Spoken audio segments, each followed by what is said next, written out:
Selamat pagi anak-anak hebat, anak-anak SMK Kristen Terang Bangsa. Mari kita menyembah Tuhan sebelum kita belajar online. Kita akan devotion pagi hari ini. Yuk kita semuanya ambil sikap untuk menyembah Tuhan dan mari kita katakan Ku beri kemuliaan.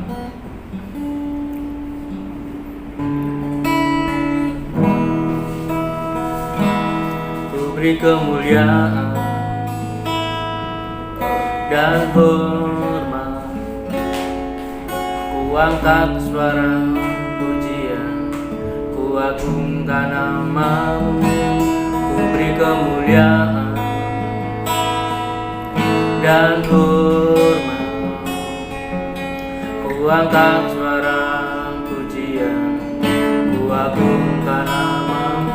Sebab Kau besar, perbuatan-Mu ajaib, tiada seperti Engkau,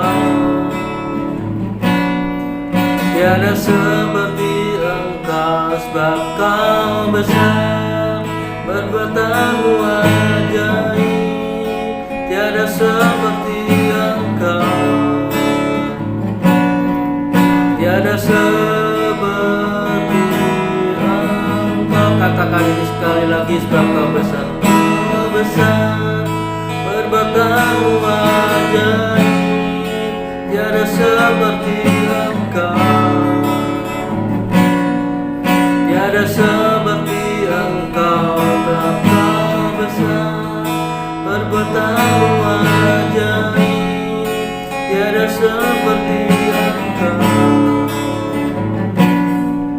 tiada seperti Engkau. Ya Tuhan, kerinduan kami Tuhan, Ku beri kemuliaan dan hormat, ku angkat suara pujian, ku agungkan nama-Mu. Ku beri kemuliaan dan hormat, ku angkat suara pujian, ku agungkan nama-Mu. Sebab Kau besar, perbuatan-Mu ajaib, tiada seperti Engkau, tiada seperti Engkau. Sebab Kau besar, perbuatan-Mu ajaib, tiada seperti Engkau, tiada seperti Engkau. Terima kasih Tuhan, ini kerinduan kami Tuhan pagi hari ini Tuhan. Sungguh kami berbahagia karena Engkau sudah melindungi kami, memberi kami kesehatan, kekuatan Tuhan. Pagi ini Tuhan kami mau mendengarkan firman-Mu. Kiranya Engkau akan membukakan setiap pikiran kami Tuhan, supaya firman-Mu boleh tertanam di dalam hati kami Tuhan. Dan juga Tuhan Engkau akan memberkati Miss Ayu yang akan membawakan firman Tuhan pagi hari ini Tuhan. Terima kasih ya Tuhan. Haleluya. Amin. Shalom anak-anak yang terkasih dalam Yesus Kristus. Apa kabar kalian pada pagi hari ini? Luar biasa. Puji Tuhan, kita dapat melakukan devo. Kita akan mendengarkan firman Tuhan yang akan terambil di 1 Petrus 1 ayat 23. Kita akan baca bersama-sama 1 Petrus 1 ayat 23. Karena kamu telah dilahirkan kembali bukan dari benih yang fana, tetapi dari benih yang tidak fana, oleh firman Allah yang hidup dan yang kekal. Ya. Puji Tuhan. Kita mau belajar tentang benih firman. Apa itu benih firman? Nah, kita umpamakan dulu bahwa benih itu merupakan sesuatu yang kecil, dan kalau di pertanian itu dia tampak kotor, tapi dari situ terkandung sumber kehidupan. Berawal dari benih yang kecil dan sepele, itu akan tumbuh yang namanya tunas, kemudian akar, kemudian akan tumbuh lagi menjadi daun, dan akhirnya daun, muncul cabang, muncul bunga, dan akhirnya akan berbuah, di mana buah itu akan menghasilkan tuaian atau yang namanya hasil panen. Namun untuk dapat tumbuh dan menghasilkan buah atau tuaian, benih harus ditanam terlebih dahulu. Nah, benih yang ditanam itu harus ditanam di tempat yang subur. Kalau tidak di tempat yang subur, pasti nanti hasilnya juga tidak akan bagus. Nah, sekarang bagaimana dengan firman Tuhan yang disebut benih?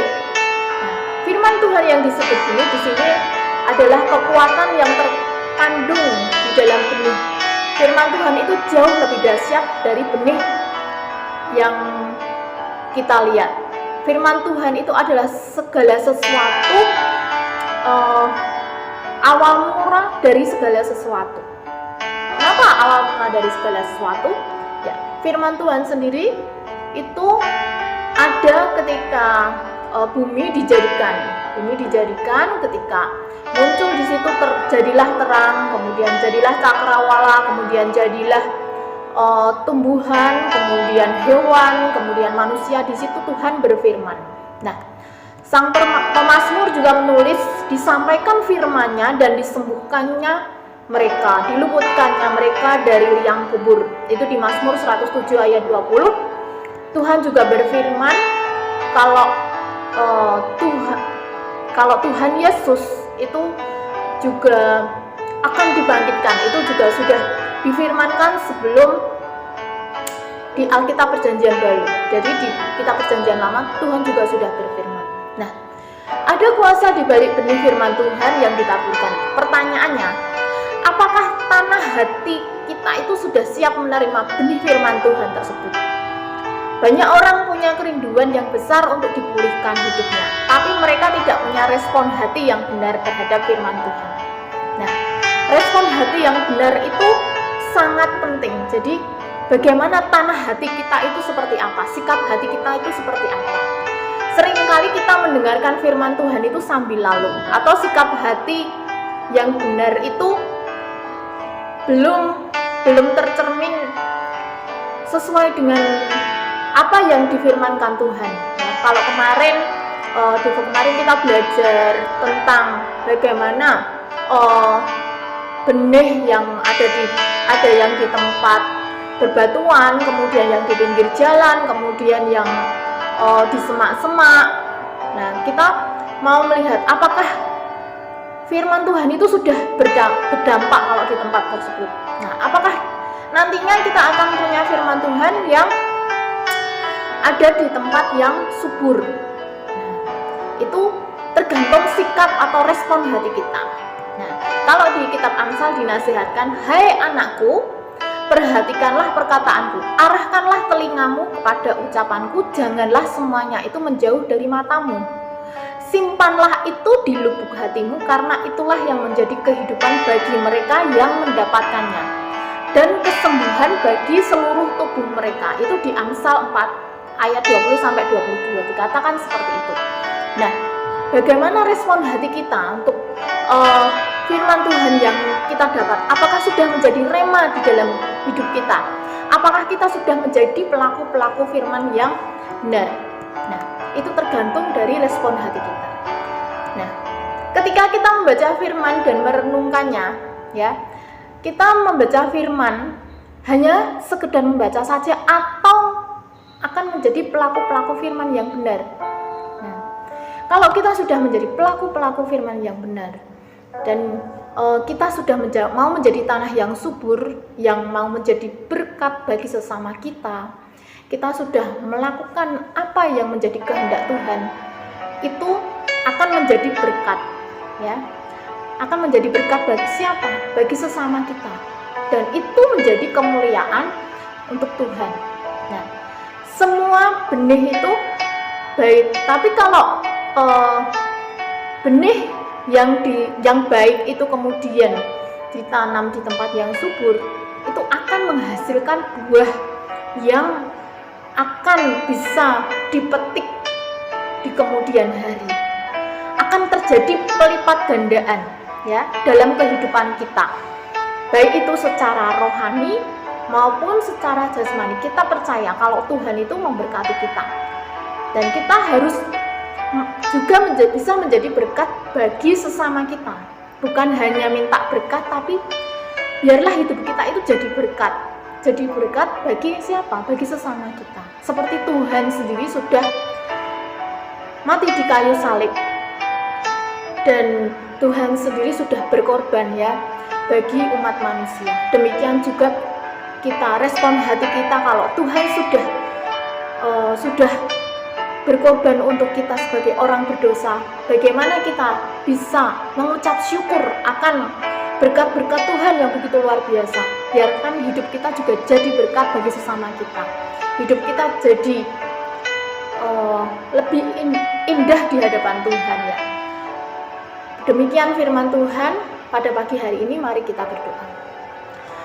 Terima kasih Tuhan Yesus, terima kasih Roh Kudus, kami mengucap syukur pada hari ini ya Tuhan. Kami ajarkanlah menjadi pelaku-pelaku firman ya Tuhan. Biarlah benih yang Engkau taburkan ya Tuhan di dalam kehidupan kami dapat menghasilkan buah ya Tuhan. Dan respon hati kami ya Tuhan hanya selalu merespon firman-Mu ya Tuhan, dan kami menjadi pelaku-pelaku firman-Mu. Terima kasih Tuhan, terima kasih Yesus. Dan pimpin aktivitas kami pada pagi hari ini ya Tuhan, sampai nanti ya Tuhan dalam pembelajaran pada hari ini. Terima kasih Tuhan, berkati anak-anak-Mu ya Tuhan, berikan mereka hikmat, berikan mereka kepandaian yang hanya daripada Tuhan saja. Dalam nama Yesus kami berdoa, amin.